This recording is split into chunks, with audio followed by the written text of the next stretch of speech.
Hi there, I'm Pete Hammond and happy to moderate this session. I am the only one you are looking at on the screen who has never played Spider-Man. And this is exciting. I think it's almost historic. We have the three in the last 20 years of this franchise. Tobey Maguire, who of course started it all with the first three Spider-Men. Hi, Tobey. Hello. The pioneer in this, and then of course Andrew Garfield, who carried it on in the next two. Hey. Yeah. And now Tom Holland, who's completed his first trilogy. We'll find out if there's more with Tom Holland right here. Welcome, and wow, I have to say right off the bat, did any of you have any idea that this movie would have the impact that it's had around the globe, beyond all expectations, I think, even for Spider-Man? I mean, Tom, did you, having just done the third one now? I mean, I think I always knew that this film would be loved around the world. I didn't think it would be quite as massive as it has been. You know, one of my favorite things to do at the minute is to go online and watch fans' reactions to you guys coming in. That one scene in particular, I don't think I could ever have imagined it being so well received by everyone. So no, I mean, I guess I had an idea that people would love this movie, but in no way, shape, or form could I have thought it was going to be as big as it has been. And it's been, only the last couple of weeks, if I sort of really come back to reality and come home and started to face real world problems. And it feels like we've been on some sort of really weird dream. It feels really strange.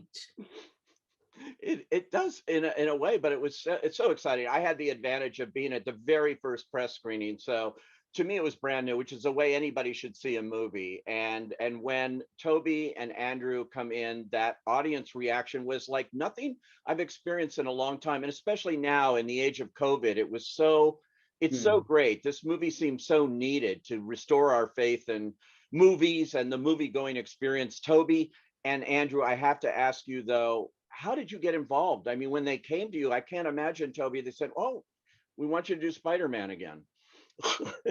What was it? Yeah, I went and had a meeting with Amy and Kevin, Amy Pascal and Kevin Feige, and had talked about, they sort of just, teased it. I think Amy was like, "We'd love to talk to you, and you know what this is about." And I was like, "Okay, sure, let's have a chat." And I think with Amy, you're like, "No, I don't, Amy, know." Yeah, no, I know. I was What?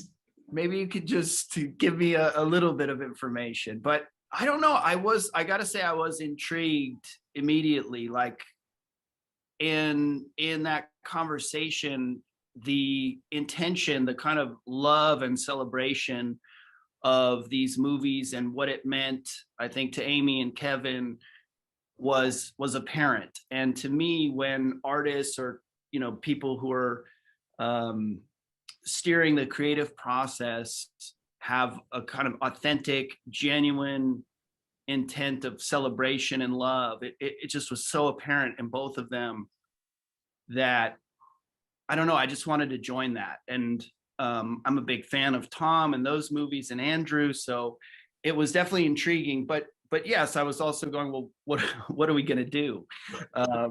And that was a bit mysterious. I did appreciate what was shared, but it was really about getting together with these people and revisiting, what was part of my history, and getting a chance to like come together. And there are personal things too, which are kind of resolutions or a way to revisit, and I'm not quite sure how to put it. It's just to get back into that, and I don't want to say like close the chapter, but revisit and have certain resolutions, and just join in this like loving creative spirit. Yeah, it's amazing. What about for you, Andrew? I thought, well, with Tick, Tick, Boom and with the eyes of Tammy Faye, we've seen a lot of Andrew Garfield in fantastic performances this year alone. when I saw this movie, I wasn't expecting a third one on that, and amazing to see you back in these in this costume and this franchise. So for you, what was it like going back?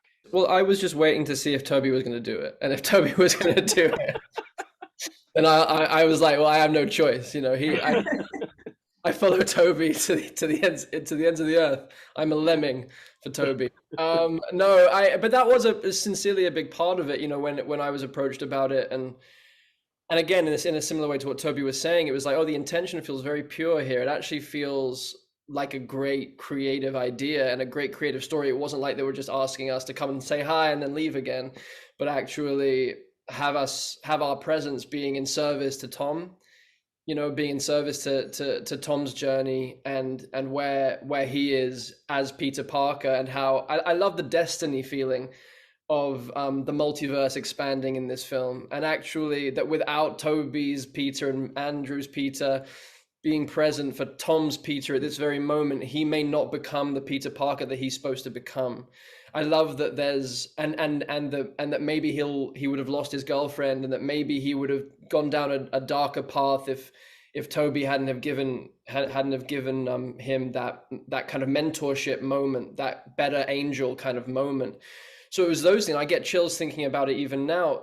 So for me, it was like, and it's the same kind of judgment call with any script or any film. It's like, is this a story worth telling, and do I want to work with these people? And it was a big double kind of capitalized yes, and then it exceeded my expectations, because the way that Tom and Zendaya and Jacob are as a trio is just like a kind of magical heaven kind of friendship, and then so welcoming of me and Tobey into the gang. And then the way that Tom works with John Watts and Kevin and Amy, it's like, it's very open, it's very free.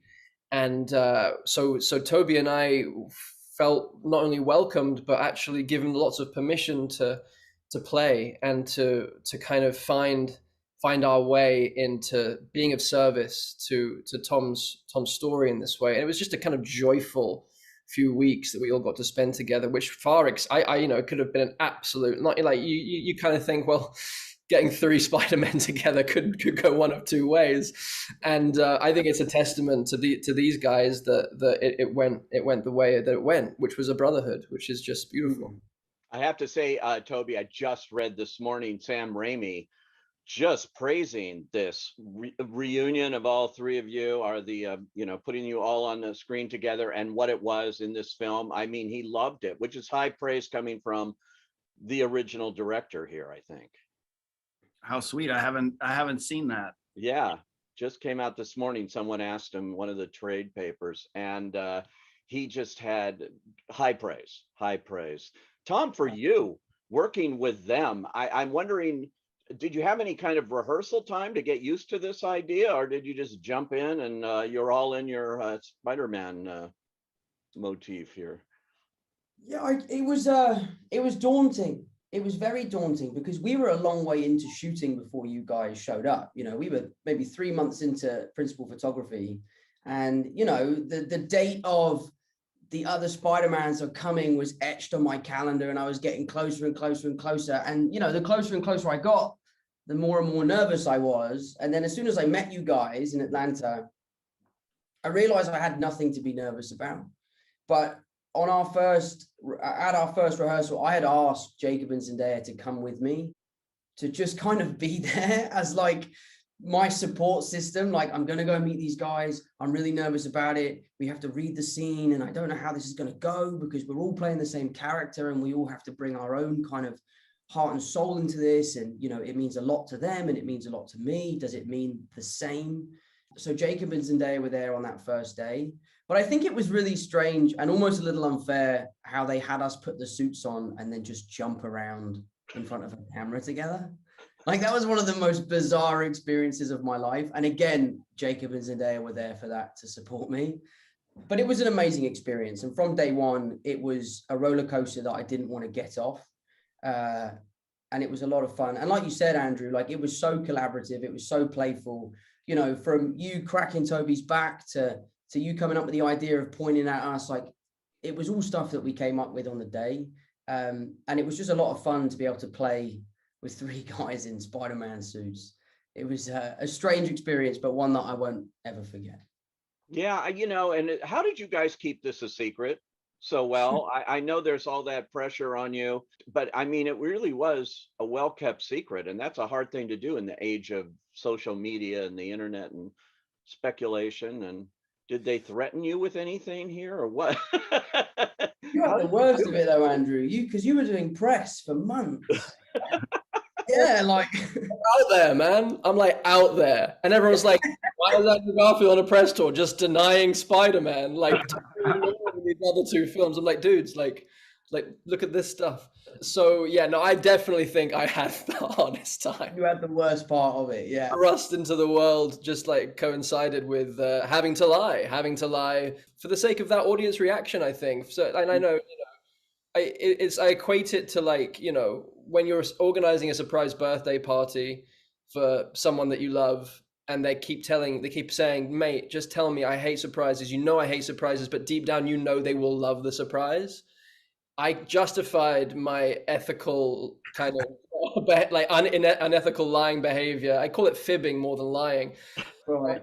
It was I kind of enjoyed it. It was quite fun, and it felt like a game of that game Werewolf or Mafia, where you're the werewolf and you have to convince everyone that you're not. So I kind of like turned it into a little bit of a game for myself.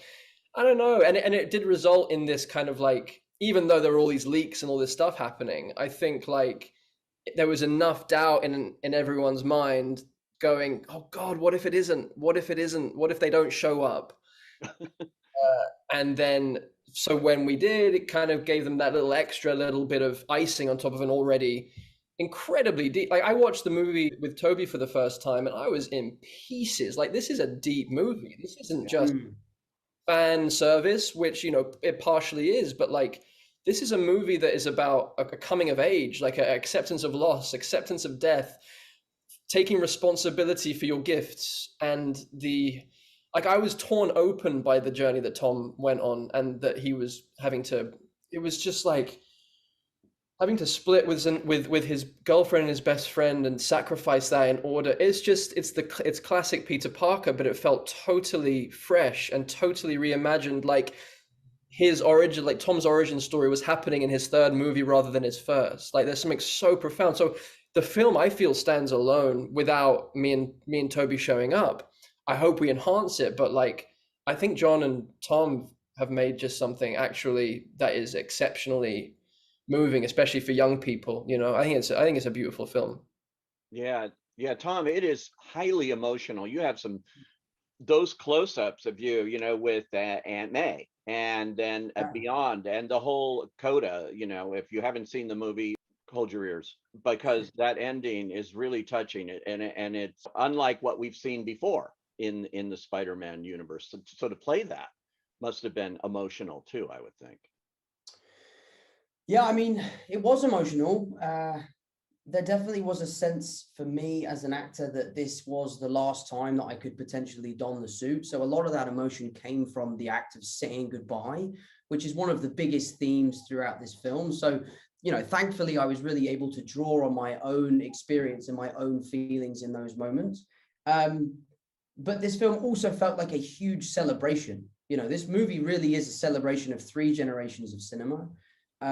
So at times we would be getting into these scenes that were incredibly emotional, that, they're very taxing. And I was so happy to be there that I had to go at it a different way and kind of go, wow, look at my life. Look what's happened to me. I'm working with Tobey Maguire and Andrew Garfield, and we're telling this story. And I would get emotional at kind of how proud I was of the situation that we were in, and that what we were doing, and that I really believed in what we were doing. So yeah, it was tough, but anything hard is worthwhile. And I was happy to kind of really push myself and to make this film more emotional than superhero films have been in the past. But yeah, so a lot of it was I was drawing on my own kind of feelings as we went along.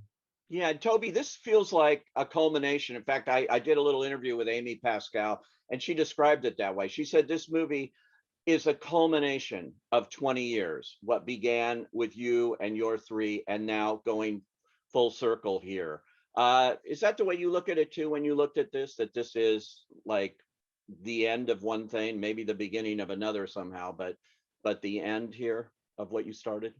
Well, I'll say I remember being on set, and it was, I believe, our last day, Andrew, and it was really amazing. And I had the awareness of this, you know, the 20 years of history, but looking at Amy and Kevin and realizing that they've been there through all the different iterations. And it was really powerful, just personally, it was really powerful. It was powerful for me to be working with Andrew and Tom, and powerful in a legitimately moving, emotional way. And then to witness Amy and Kevin and consider their journeys through all the films, it was really impactful. And yeah, I was just grateful every day. It was such a rich experience. And as the guys have touched on, the kind of sharing of something and the brotherhood of it, it was just so rich, emotional.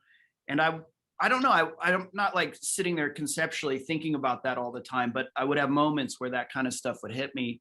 You know, day to day, it was just a beautiful kind of unfolding of this story and these relationships.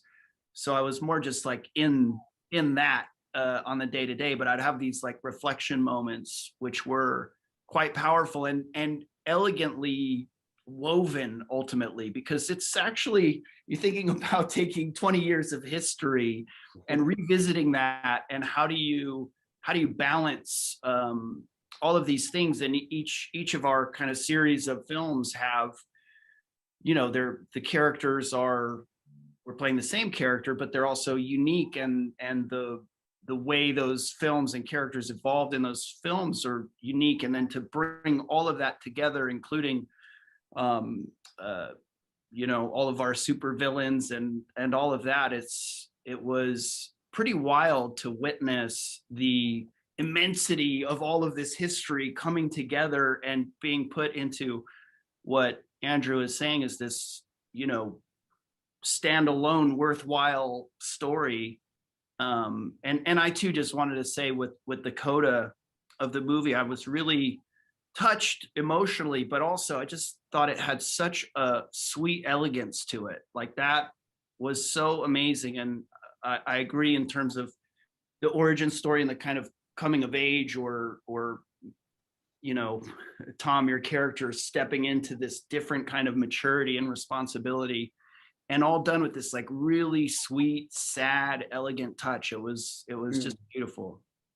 Yeah, it's a remarkable movie the way they did this. I got a big shout out here to John Watts, who I had seen Cop Car, and I think the first time I talked to you, Tom, it was with John, and when you had done the first Spider-Man, and all I could do is talk about this little movie Cop Car that he did and think, wow, this guy's going somewhere. What was it like working with John on this film for you guys? Andrew and Tobey had not before. Obviously, Tom had. What was that experience like? It's so funny because what Toby just said about the kind of, in those moments of awareness where you realize that we were bringing in 20 years of history and then some into a frame every day. That hugeness that I know that we only got a sense of in moments. And I remember maybe the first time I got a sense of it where I think we were on a scaffolding and like we were talking to Doctor Strange, who wasn't actually there, and Tom turned to us and said, there's something that doesn't feel quite right about this. It feels a bit awkward, or like we just kind of stood here and both me and Toby were like, yeah, this feels a little weird. We feel a little odd. And then in that moment, John Watts comes up the scaffolding, goes, that's the movie. That's it. We got it. It's part of the film. This is the moment. And we're all like, we're insane then. We weren't seeing what he was seeing, which he then just showed us. And it was just the three of us in our suits in the same frame. And just how profoundly moving that is unto itself for Spider-Man fans the world over. And I think it was at that point where I was like, oh no, people are gonna like this movie a lot.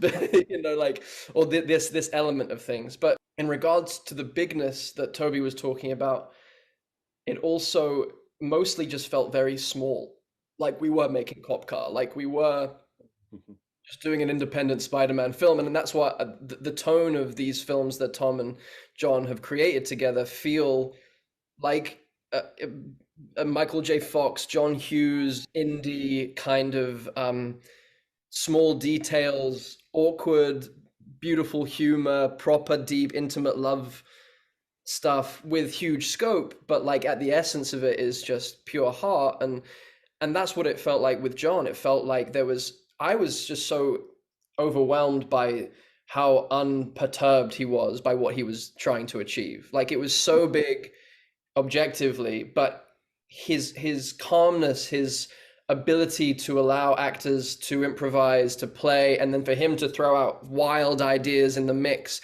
to let takes run and run and run, to give us time to really find what we were doing, and to go down the wrong path to then find towards the new path, the right path.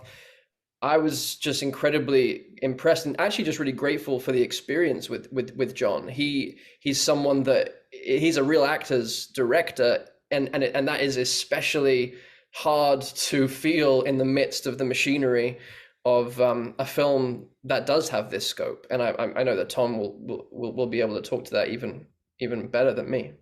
Yeah, Tom, that's quite a collaboration you've had for the last 3 films with him, and he's done a really interesting job with this. Yeah, it's interesting. I mean, John and I spoke yesterday for the first time since the film has been released. And I think it took us so long because we needed time to just kind of let the dust settle.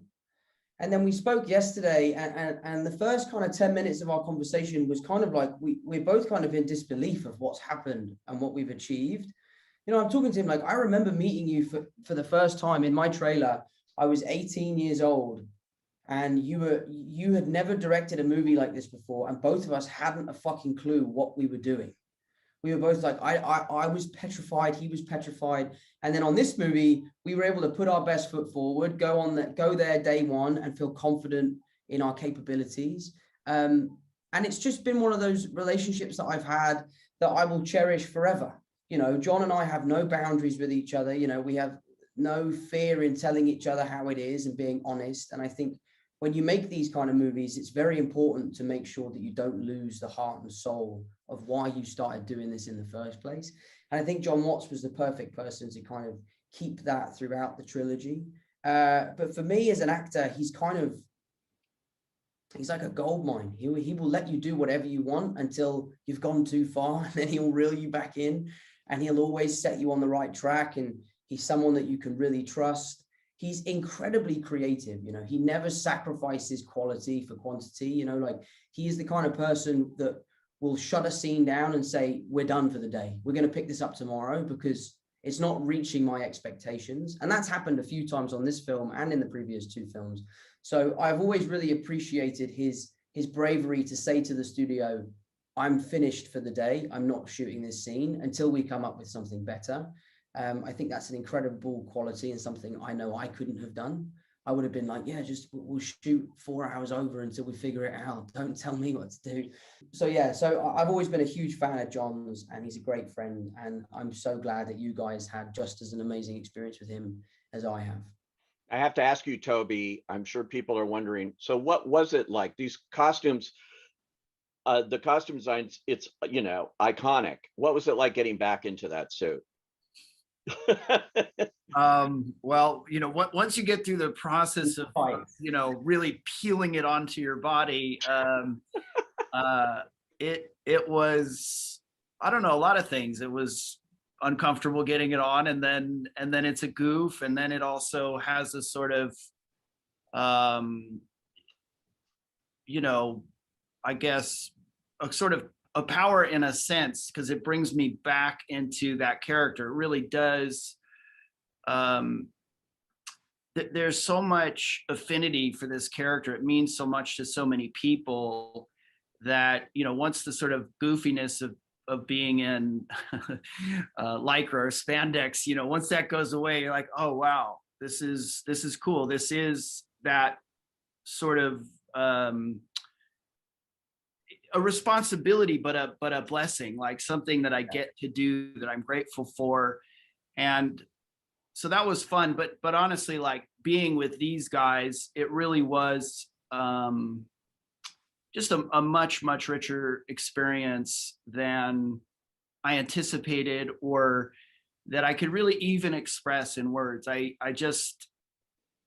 know that's not the question about the suit, but the suit is, it just, to get to be there with these guys in their suits, and whether it was like dancing around or playing around in scenes and improving, or you know, feeling that kind of sense of service to each other, and the character being in service to humanity, it really gives a certain perspective. And then the kind of trust and openness that I had with these guys, and John and Amy and everyone, it just brought this really open, I don't know, I just felt super safe, and like we were all on the same team and all in support of each other. And it just brought out this yeah, I don't know how to put it other than just like this really loving, fun, creative experience that I was just like sitting in gratitude every day, which is not always the case when you're working on something, you know, even just from the standpoint of like trying to figure out what you're doing, and it wasn't without its challenges, but it all just unfolded the way it needed to, or whatever. Just, it had a sense of this kind of destiny to it as well. So I guess the suit was the doorway to that. It's I have to mention the theatrical experience here, which has been threatened, and people say, oh, it's the beginning of the end and everybody's going to sit on their couch and watch movies at home and things. And this movie is almost single-handedly being credited for proving that that is not true. That movies exist in movie theaters the way they were designed by their filmmakers to be seen. And this is the perfect example of a movie that if you can in any way see it with an audience, the collective experience of watching this movie is, again, it's like unlike anything I've seen in a long time, that kind of feeling you get. And it's got to be preserved. And so all three of you are here, part of the reason why movies are going to go on, to give me hope, you know, for this. Tom, you in particular, you might go on and do more Spider-Man. I'm going to try to get a scoop here. What's going to happen? The truth is, the truthful answer, and I've done a whole press tour where all I do is lie. Yeah. The truth is, and you're not going to like the truth, I don't know the answer to that question. Yeah. I don't know the answer to that question. This film for me was as special as an experience could ever be. Sharing the screen with these guys, you know, playing Spider-Man can be quite an alienating experience because, you know, we're the only three blokes who have done it. So to share that with you two, and for it to have been such a wonderful experience, of which I have such amazing memories, I don't know, there's part of me that feels like it's the perfect time to jump off the building and swing off into the sunset and let the next lucky young kid come in to don the suit. I know I love this character, and I know that I am not ready to say goodbye, but if it is time for me to say goodbye, then I will do so proudly, knowing that I have achieved everything I wanted to with this character, and sharing it with these boys will be forever one of the most special experiences of my career. So if it's time, it's time. If it's not, it's not. But at the moment, I don't know. Well, we certainly can't wait to see what you do next. And all three of you, and again, congratulations, Andrew, on all your other films this year, which are great. And I'm happy to say I've seen all of them in a theater, and they're all different. And all of you are big champions of independent filmmaking too. So I loved what you said about this felt like an independent film in its own way, even on the scale that it was being produced. And you're all big champions of that throughout your careers. So keep it going. And thanks for joining us here and talking this rare opportunity to see three Spider-Men together. This is so exciting. Thanks, guys. Thank you. Thank you, Pete.